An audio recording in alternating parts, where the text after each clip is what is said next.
everybody. Welcome back to the Gospel Journey. This is our weekly video devotional together. And this month, September, we've been talking about serving other people. And this is the last part of that. And so today I'd like to talk about specifically this idea, considering Jesus, considering Him. And I grew up in church and I saw modeled, implied, the whole time I was there, this way of doing life. You want to become more and more important and elevated. You want to kind of work your way up the church food chain so that eventually you're the one being served instead of the one doing the serving. That's sort of what was modeled before me, and so I assume that's just how you do it. It really is just a carryover. It just kind of reflects the way the rest of the world works. That's how this world works. We all kind of aspire to become more celebrated, more successful, so that we're the ones being served instead of the ones doing all the serving.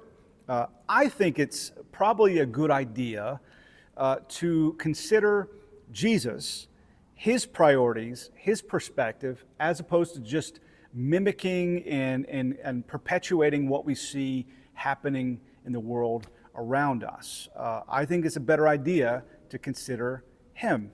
And so Matthew chapter 20, Jesus Himself, He speaks to this idea. In fact, He's correcting this kind of perspective and priority that we see in the world around us. And He says that the Son of Man did not come to be served, but to do the serving, to be a servant. That's Jesus. He's saying, this is my perspective, this is my priority, this is what I want to do. And in fact, this is what I encourage you to do, to be a servant, to run to the back of the line, to be the one, instead of being elevated and being served by everybody, to be the one that serves everybody else. Philippians 2, the Apostle Paul, he speaks to this. He says, even though He's God, and He existed in the form of God, He took on the form of a servant.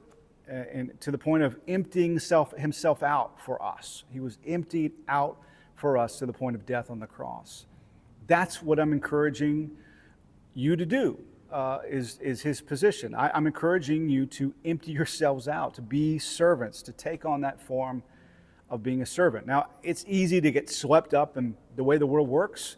It's really hard not to kind of become conformed to the way the world does business, but the encouragement is, even though we fall prey to that sometimes, to be continually reminded of Jesus, to continually consider Him, to move the focus off the way the world works and the priorities and the agendas and the aspirations the world profiles in front of us, and instead consider Him. And as we do, and as we consider His self-sacrifice and His willingness to be a servant, we will be encouraged and inspired to serve others as we live this life.